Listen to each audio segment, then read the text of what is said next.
All right, so in order to understand this, we have to understand a little bit about Thoreau and his time period. So somebody look up real quick. You're going to need a dictionary out or your phone out to use the dictionary. But somebody look up real quick, like when did Thoreau write on civil disobedience? 1849. Okay.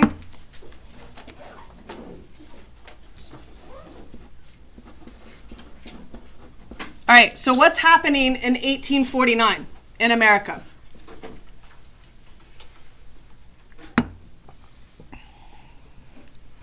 It was before the Civil War, so there were already those like sectional tensions between the North and the South. Okay. What else? The U.S. had acquired a lot of land in that time period. Okay. It was like right before the Industrial Revolution. So look at all the things that are happening or about to happen that transcendentalists that go against like the transcendentalist beliefs, right?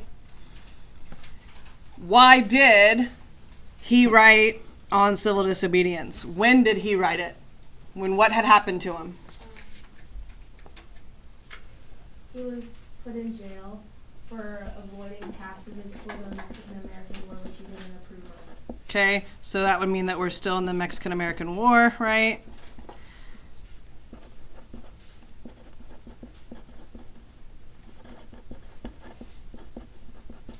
Because those taxes would support the war. So his big question, and transcendentalists overall, their big question is, like, what does the individual do when they don't believe in something that is happening by those that are governing them, right? They don't believe in action, like physical action, right? Because they believe that every life has a purpose, right? So there's no taking action against it. That's one of the reasons why they're against the war. So therefore, that's why he wouldn't pay taxes, right? Have you heard the idea of civil disobedience before? Yes. From where? Martin Luther King. Martin Luther King Jr., yes? Who had it before? Who did Martin Luther King Jr. follow? Like, who came before him? Gandhi. Who did Gandhi follow? Thoreau. Thoreau, then Gandhi, then Martin Luther King Jr. Right? So this idea of being civilly disobedient did not begin in the civil rights movement. It's had a long history throughout America. Okay? All right, so let me talk to you about a couple of things. One, 1849, we know anything pre-20th century we struggle with, right? Puberty. We struggle with it because syntactically it's difficult, right? The other thing that we struggle with sometimes is the vocabulary. So when we have the time, which we do now, I'm going to encourage you to, before you read a section, that you go through and find words that you don't know. And this is the best way that I know how to do it. When our brain reads the way we read, we automatically contextually try to figure out what words mean, right? Because contextually we're reading in the passage and we can figure out what a word means. A lot of the times we kind of know what it means, but we don't fully know what it means. So what I'm going to have you do for this is I'm going to have you read backwards. So we usually read top to bottom, left to right.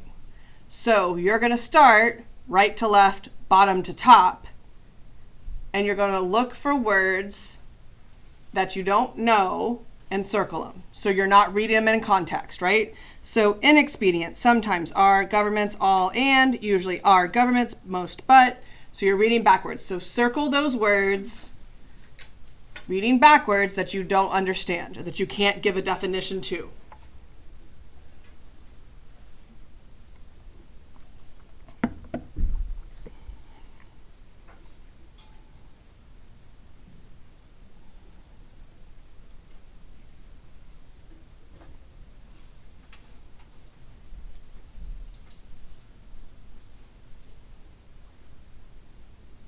All right, what are some words in there that we aren't confident about?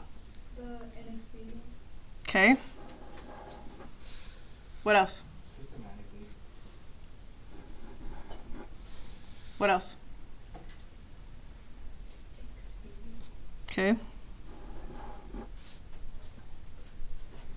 All right, so one way is I would go in and just know that when I get to that word, before I get to that word, I'm probably going to define it, right, in that section. The other thing that I'm going to do is I'm going to quickly look over, because we know that it is pre-20th century and we struggle with it. Remember when I read, it wasn't pre-20th century, but remember when I read that 2008 passage to you about world travelers? And I was like, here are the tips that we need to learn when we read something difficult. This is the something difficult. So the things that we look for, obviously, is we read for sentences. But within those sentences, we also read for semicolons, because semicolons suggest complete thoughts on either side, right? So I'm going to go through and I'm going to mark those so that I have an idea of where I need to kind of chunk my ideas, or where I'm going to pause to stop.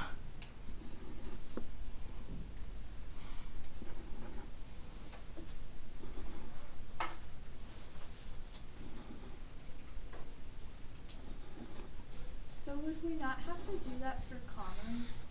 I don't, because I mean, like, unless you get to where you have like a long passage and it ends up being like one sentence and there are multiple commas in there which suggests like a list or something, I would look more firstly at like semicolons and periods, because at the semicolon then you could break and figure out what that means up to that point, because it's a complete thought. Commas don't suggest a complete thought unless followed by a conjunction.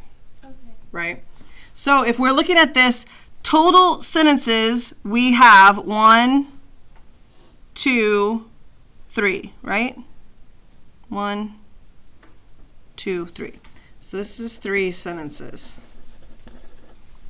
But then we also have 1, 2, 3 semicolons, which are 3 additional thoughts. Does that make sense? Because that semicolon on either side. Okay.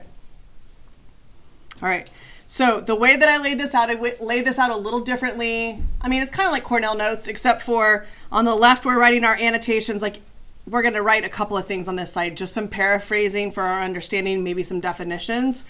On the right, what you'll see that like I went through and annotated and found what I wanted y'all to find, and then I created questions to guide you to that for rhetorical analysis purposes, right? All right, ready? Here we go. I heartily accept the motto that government is best which governs least. All right, our first one, paraphrase Thoreau's motto. All right, so if I'm looking at this, I want to look at, and we have to keep in mind like his perspective, right? So I'm going to paraphrase that by saying a government that intervenes or interferes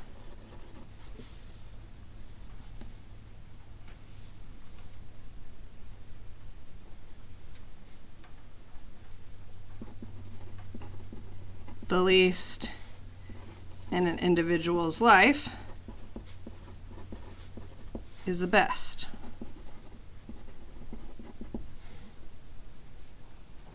Now, makes sense that a transcendentalist will say that, right? Transcendentalists believe that we make our own decisions, that we govern ourselves, so we don't need a government. Okay? And I should like to see it acted up to more rapidly and systematically. All right, what does systematically mean? Somebody look it up.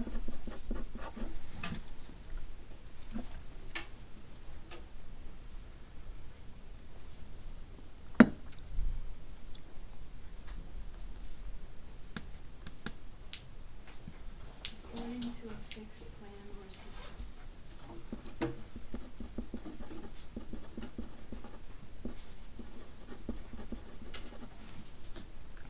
And I should like to see it acted up to more rapidly and systematically. I feel like in this passage, the pronoun it will confuse you. So when you see it, we have to figure out what the it is. What is it here referencing?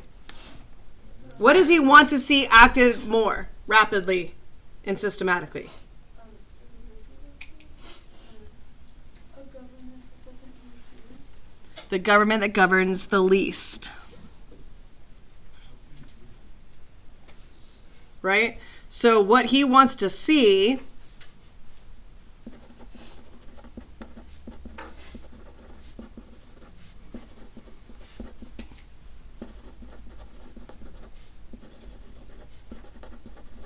now, if you didn't read that correctly, you would see that he wants the government acted up to more rapidly and systematically. It sounds as if he wants the government to step in more, right? The it is the governing the least.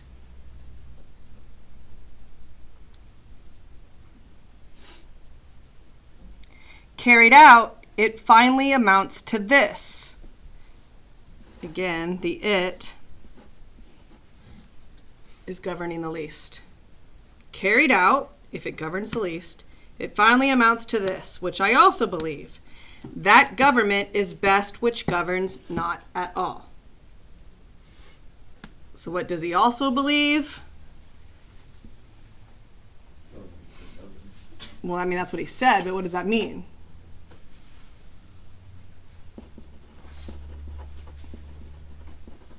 What does it mean to govern? Control. Okay.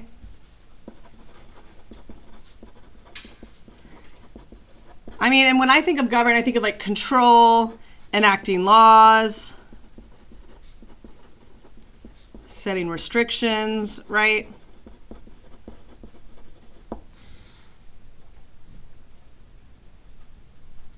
But then my question is, what? If the government doesn't govern, then what does it do?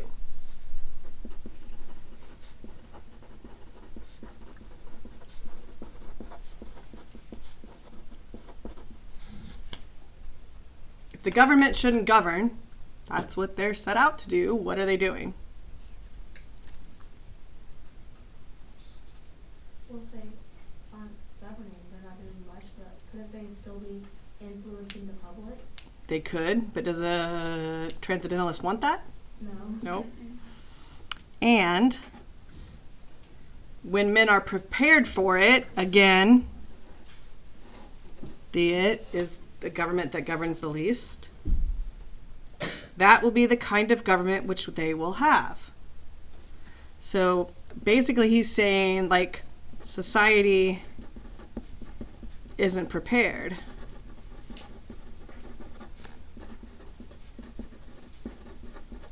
For the government to, like, step back. When they're prepared for it, that's the government that they'll have. But we're not prepared for it. We keep accepting this idea that the government's going to govern us. Government is at best but inexpedient. Okay. Somebody look up the definition of expedient. It says that it's convenient and practical, although possibly improper or immoral.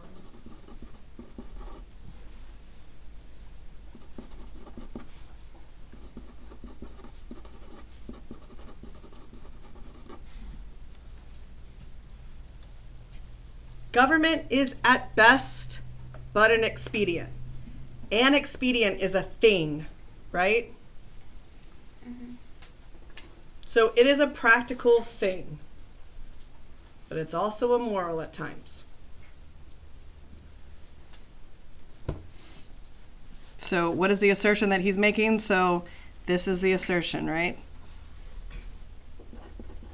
So government is necessary,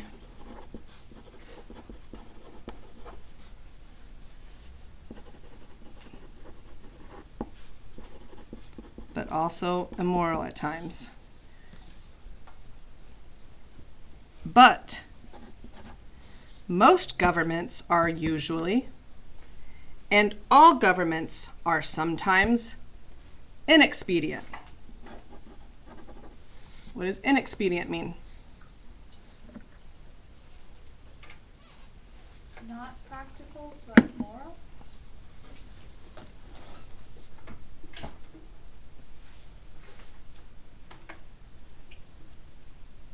Why are we looking at me? Don't y'all have a phone that y'all are usually on that you can look up that No. word? Not practical, suitable, or advisable.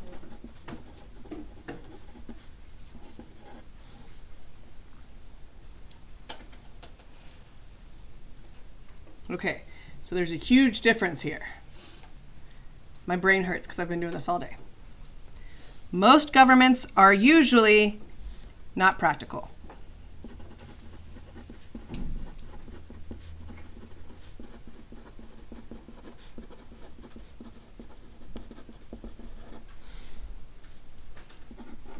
And all governments are sometimes not practical.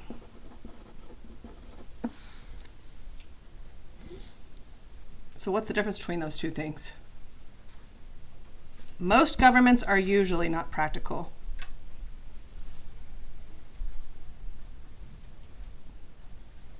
Saying that, like, for the most part, governments aren't practical, but every government at some point is gonna be that way.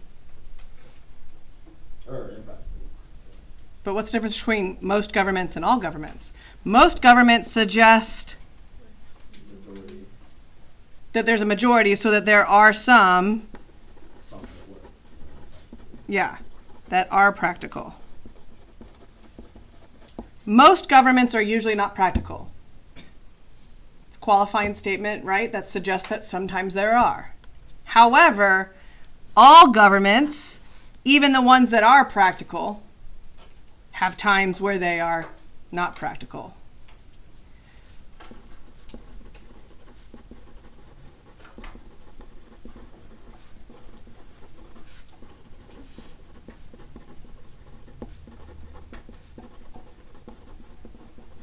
I mean, that like hurts your brain to figure that out. The difference between most governments and all governments. So he's conceding that there are some that are good and practical, but even those that are good and practical are immoral at times. Whew. Ready? Next page.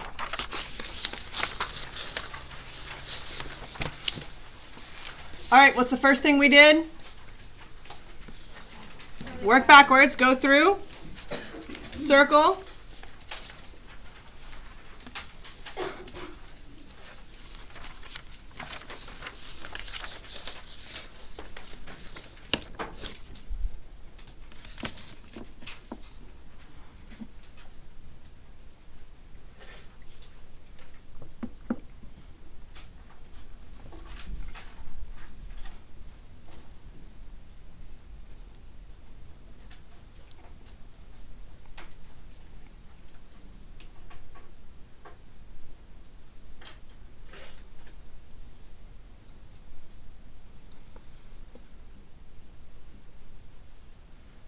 All right, what are some words starting from, let's go from the top down. What are some words that y'all circled? Okay. What else? Okay.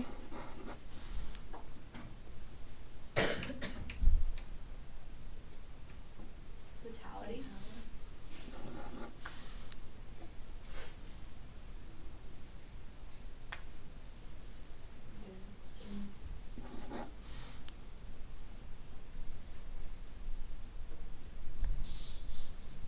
Do you know what impose means? It's used twice in a sentence. Impose.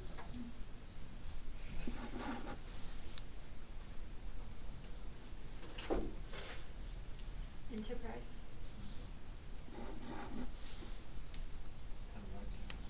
Alacrity, if we can't pronounce it, we can't understand what it means.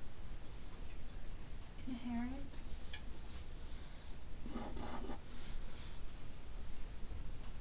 Okay.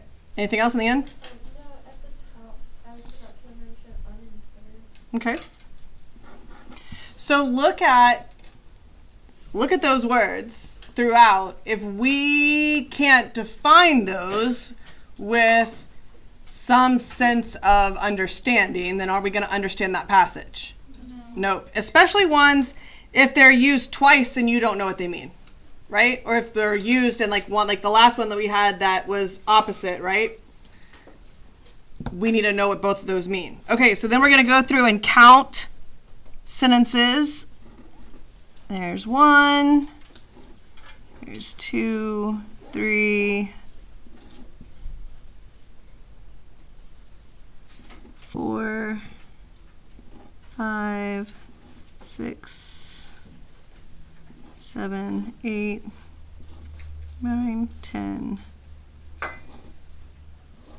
11. Did y'all get 11?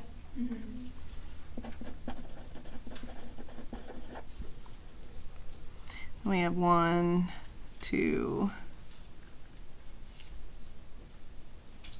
3. Okay. Here we go. So let's look at what we're looking at. What is the purpose of tradition? Paraphrase the question. Why does Thoreau compare the government to a single man? All right. This American government, what is it but a tradition? What is the it that it's talking about here? The government. Yeah. But a tradition, though a recent one, endeavoring to transmit itself unimpaired to posterity, but each instant losing some of its integrity. All right? Need somebody to look up endeavoring. Okay? It means try hard to achieve.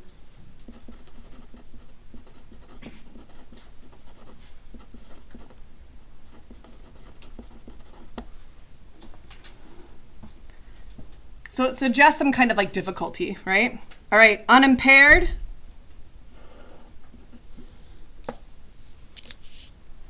Somebody needs to look up posterity. I have posterity. Okay, give me posterity while somebody's looking it up. Unimpaired. All future generations of people. Unimpaired is not weakened or damaged.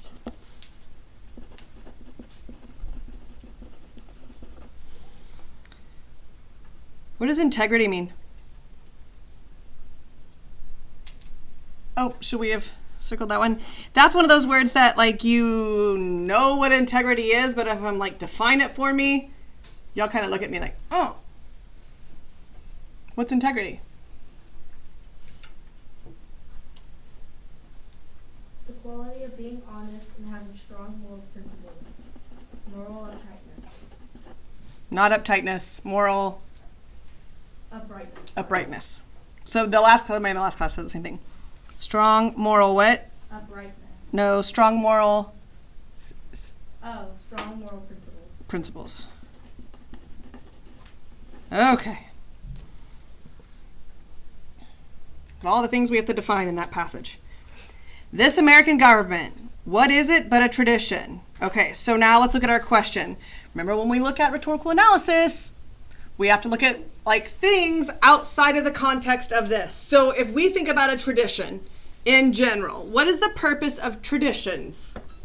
Not talking about the government, but what's the purpose of traditions in general? What do they do? To keep something going, something important, passed down.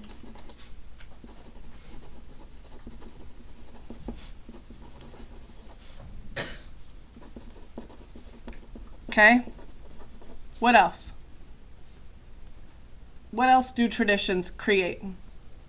Celebration. Okay. Creates culture. I like that. It kind of like creates almost like a routine, like if people like keep doing things over and over again, like people like the same and that's comfortable. Okay, so there's comfort. There's expectations.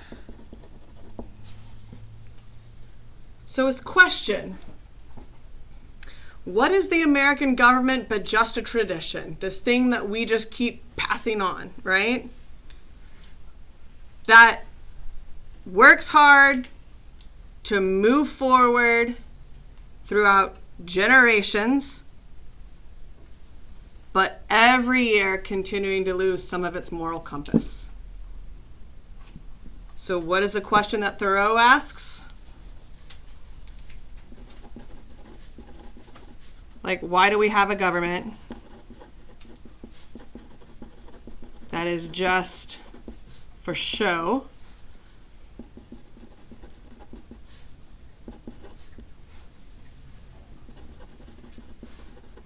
to continue for generations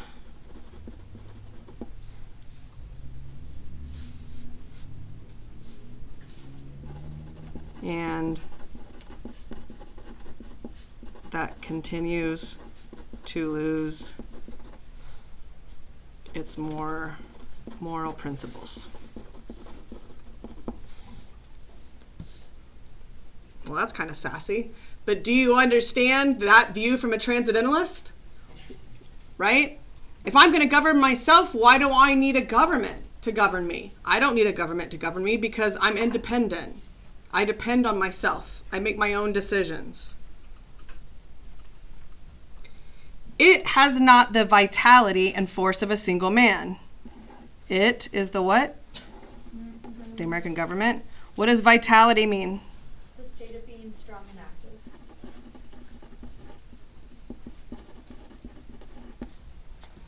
Okay. So, an individual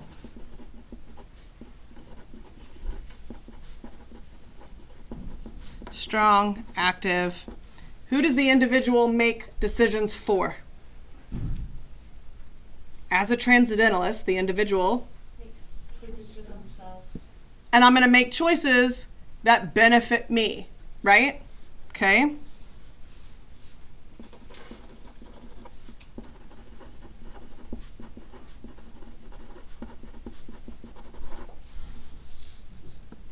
For a single man can bend it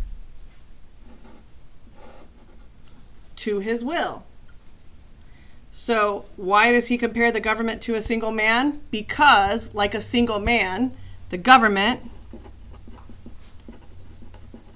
bends laws or makes laws to benefit who? The government. Yeah.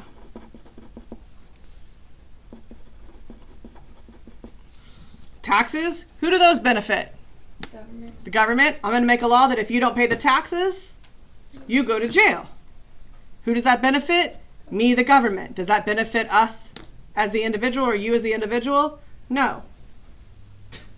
Slavery. I mean, like, everybody should be free and all, but, I mean, okay, slavery, that brings a benefit to me. So as a government, I'm going to create laws. So why does he compare the government to a single man? Because like the single man makes actions and decisions for himself, so does the government to benefit themselves. For a single man can bend it to his will. It is a sort of wooden gun to the people themselves. So, out of context, right, when we're looking at comparisons, what's the purpose of a wooden gun? What does it do? It doesn't shoot or anything. It's just like this threaten. Okay, so it like shows, right? It's for show. It threatens.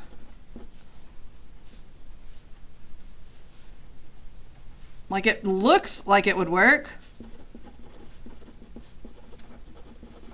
Okay, so why do we compare that to the government? Because the government's for show. Yep.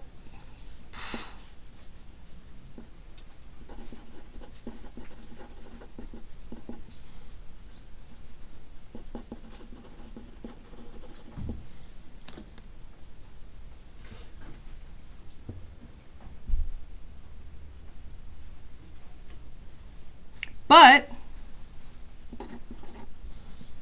shifting, it is not the less necessary for this. In an argument, what are we calling that? It's a concession. So he concedes that it is necessary to, like, look threatening.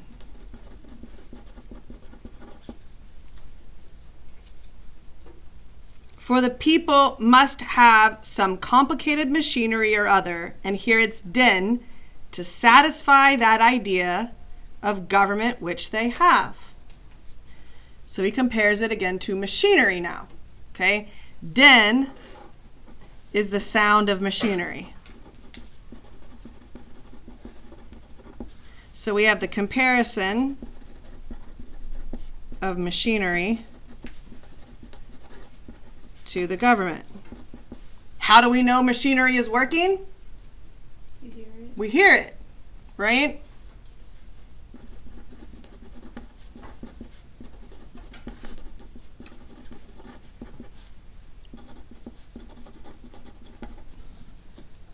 So how do we know our government's working? What are the sounds that the government makes that show that it's working?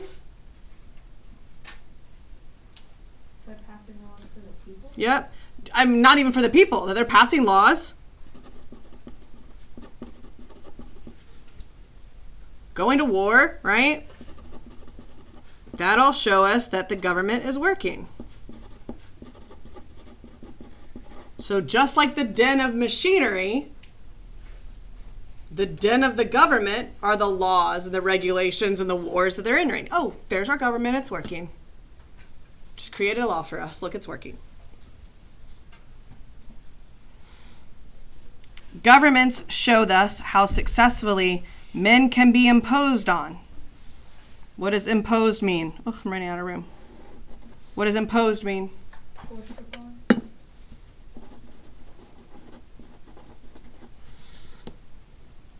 Even impose on themselves for their own advantage. Governments are proof that men, individuals, are easily manipulated because we allow the government, right? We allow the government to force themselves upon us.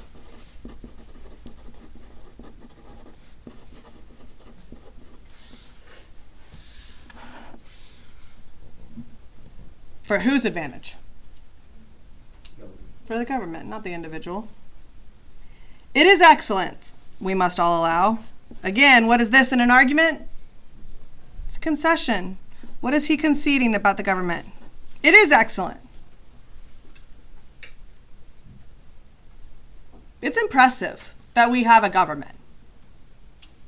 We must say that. It is impressive. Yet, conjunction, so concession followed by a refutation.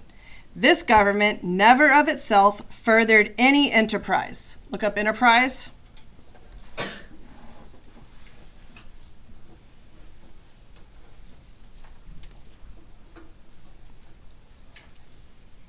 A project undertaken or to be undertaken.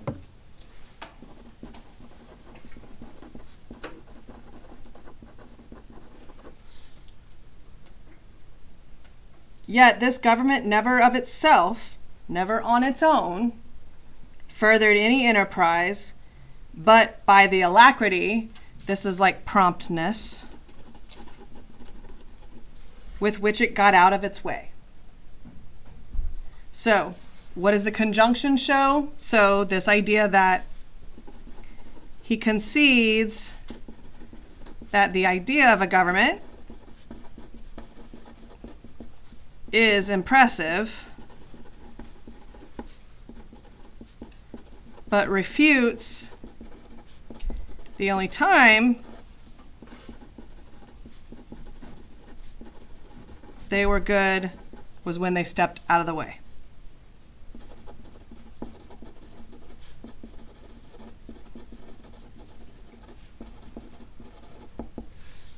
So, has the government done anything good for us as individuals? No. No. It does not keep the country free. It does not settle the West. It does not educate. So this idea of this it that we have seen, we have said it equals the American government, right? This is what we call, in grammatical terms, an antecedent. An antecedent is a word or phrase that is represented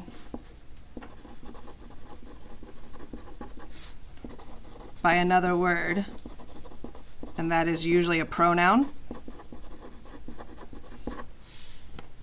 So when you hear a lot of it or he, you have to look proximity-wise, what is the closest subject to it. So American government is the subject that we have talked about this entire time. So until we change subjects, it is always going to be the American government. Does that make sense? Okay. So how does Thoreau's use of an anaphora, remember an anaphora, it does not, it does not, it does not, is the repetition at the beginning of a sentence or phrase. So what does he illustrate? How does he use it? He lists all the things attributed to the government: freedom, westward expansion,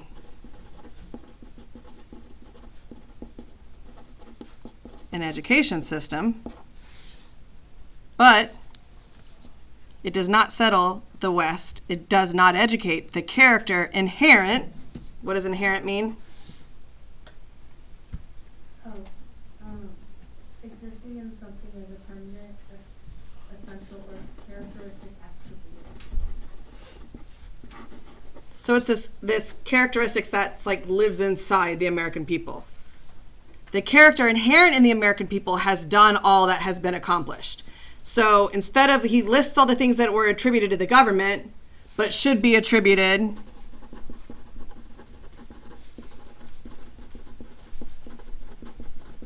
to the American character. What is the American character? Like, what is our character? That has brought us freedom. That has brought us westward expansion. It's not the government that has done it. It has been our what? People? That's the people. That's not the character. What are the character traits that have allowed the people to do that? Determination. Okay, determination. Perseverance. Yep.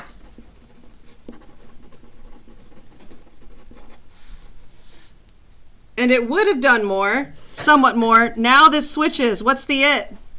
It would have done more if the government had not sometimes got in its way. What's the it now? American people.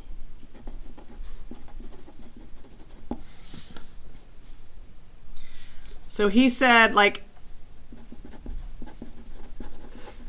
if the government had been silent,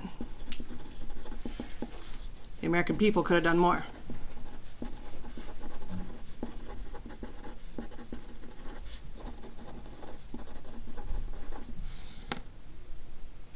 All right, my friends, tomorrow, instead of y'all doing this tonight, I'm going to allow you tomorrow in class to work with a partner to finish. Your notes should look like my notes moving forward. Whatever you don't finish tomorrow in class, you will finish at home.